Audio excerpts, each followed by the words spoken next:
오늘 영상은 막걸리를 드실 때 여러분의 죄책감을 조금이라도 덜어드리기 위해 준비한 영상입니다.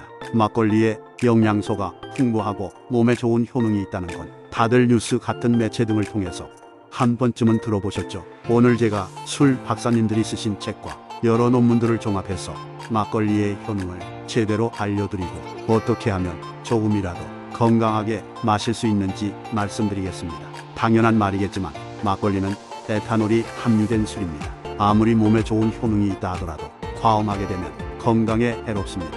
오늘 영상의 목적은 막걸리의 건강에 좋으니까 많이 드세요 이게 아니고, 막걸리에는 이런 성분들이 있다고 하니까 드실 때 참고하시고 적당히 드세요라는 겁니다. 결론부터 말씀드리면 막걸리는 반드시 섞어서 드셔야 막걸리가 가지고 있는 건강에 이로운 효능들을 누리실 수 있고, 사람에 따라 다르긴 하지만 한번 드실 때 한 잔에서 두 잔 정도만, 약 200-400ml 미만으로 적당히 드셔야 합니다. 자, 일단 간단하게 막걸리에는 어떤 성분들이 있는지 한번 보겠습니다. 막걸리는 단백질 함량이 약 1.7% 정도 되고, 술이 발효되는 과정에서 이 단백질들이 아미노산으로 분해됩니다. 발린, 류신, 메사이오닌 등 인체에 유용한 필수 아미노산 등이 존재합니다. 반면 숙취를 유발하고 인체에 해를 끼치는 휴젤류, 아세트알데히드 같은 물질도 존재합니다. 자료를 보시면 2009년 자료긴 하지만 쌀 100%로 만든 막걸리에 아세트알데히드가 가장 많고 살균 막걸리에 가장 적습니다. 반면 알코올에 비해 독성이 더 높다는 휴젤류는 쌀 막걸리가 가장 적었습니다. 근데 아세트알데히드는 막걸리가 가장 활발하게 발효되는 시점에 대량으로 검출되고 발효를 끝내고 숙성될 때 감소한다고 합니다. 그러니까 우리가 흔히 마시는 탄산이 자글자글한 생막걸리들 있죠. 이 막걸리들은 발효가 다 안 끝난 채로 나오는 일명 미숙주들입니다. 병 안에서도 계속 발효가 일어나기 때문에 탄산이 자글자글 올라오는 거예요. 마실 땐 탄산도 톡톡 터지고 즐겁지만 숙취를 유발하는 물질인 아세트알데히드가 많기 때문에 너무 많이 마시면 다음날 머리가 깨져서 죽을 것 같은 겁니다. 반면 발효를 완전히 끝내고 숙성도 길게 한 막걸리들은 탄산은 없지만 숙취도 그만큼 적을 수 있습니다. 막걸리를 사실 때 100일 발효, 숙성 이런 문구가 있으면 아세트알데히드가 발효가 덜 끝난 막걸리에 비해 적을 수도 있겠다 라고 생각하시면 타당할 것 같습니다. 숙취 얘기는 다음에 더 자세히 얘기해 보고요. 그 다음에 막걸리를 사면 가라앉아 있는 이 녀석, 이거를 술지개미라고 하는데 이 지개미 속에 정말 영양소가 많습니다. 그럼 본격적으로 박주에는 어떤 효능들이 있는지 살펴보겠습니다. 살균을 하지 않은 생막걸리에는 활성효모가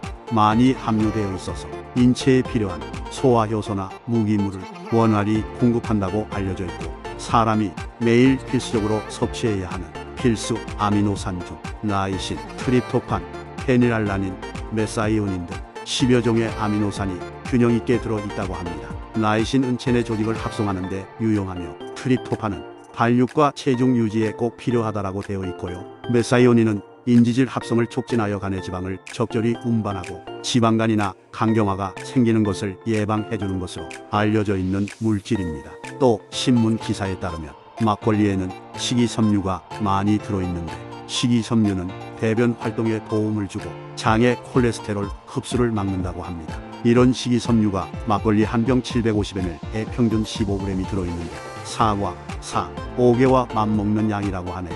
한 대학병원의 의사분께서 막걸리를 마시는 것은 알코올 성분만 제외하면 영양제를 먹는 것과 다름없다라고 말씀하셨고, 막걸리의 10%는 식이섬유와 비타민 B, C, 효모 및 유산균으로 되어 있는데 이게 영양 섭취에 많은 도움이 된다고 합니다. 또 막걸리에는 유산균이 많이 들어있다는 것은 많이들 알고 계시죠? 장내에 유산균이 많아야 면역력도 올라가고 건강하게 장수한다는 것도 많이들 알고 계실 겁니다. 막걸리를 만들 때 사용하는 누룩이 쌀의 전분질을 분해하면서 젖산 발효도 일어나는데 이때 유산균이 생겨납니다. 보통 막걸리 한 병에 700-800억 마리의 유산균이 있다고 하고, 시판 중인 막걸리 제품 중에는 1000억 유산균 제품도 있습니다.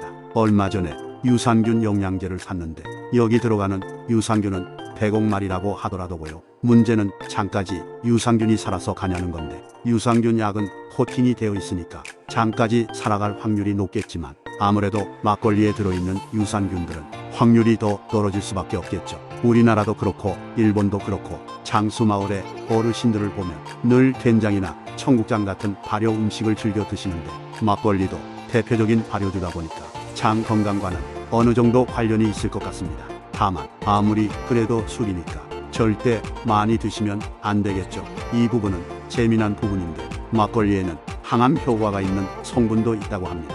미리 말씀드리지만 아주 소량 들어있는 정도라서 제대로 항암 효과를 누리려면 한 번에 몇십 병을 마셔야 한다는데 그 정도면 오히려 알코올에 의해서 건강 해치는 일이 더 빠를 것 같습니다. 그냥 재미로만 들으시면 좋을 것 같습니다. 막걸리에 파네졸과 스쿠알렌이라는 암을 예방한다고 알려진 물질들이 검출되었는데 스쿠알렌은 한때 영양제로도 꽤 유행했던 것 같습니다. 요즘에는 잠잠한 것 같습니다. 한국식품연구원은 막걸리 속 파네졸 성분이 맥주, 와인보다 10, 25배 많다고 발표했는데요. 뭐 사실 그렇다 하더라도 충분한 양은 아니라고 합니다. 말씀드렸다시피 막걸리로 항암 효과를 볼 만큼 파네졸을 섭취하려면 막걸리 수십 병을 한 번에 마셔야 하는데 술을 그렇게 들이부으면 항암보다는 역효과가 더 크겠죠. 자, 이제부터라도 절대 과음하지 마시고 건강하게 즐기자고요. 오늘은 여기까지입니다. 오늘 영상이 도움이 되셨다면 소중한 분께 이 영상을 공유해주세요. 저는 더욱 유익한 영상으로 다시 찾아뵙겠습니다. 구독, 좋아요, 알림 설정 누르시고 무병장수 하시길.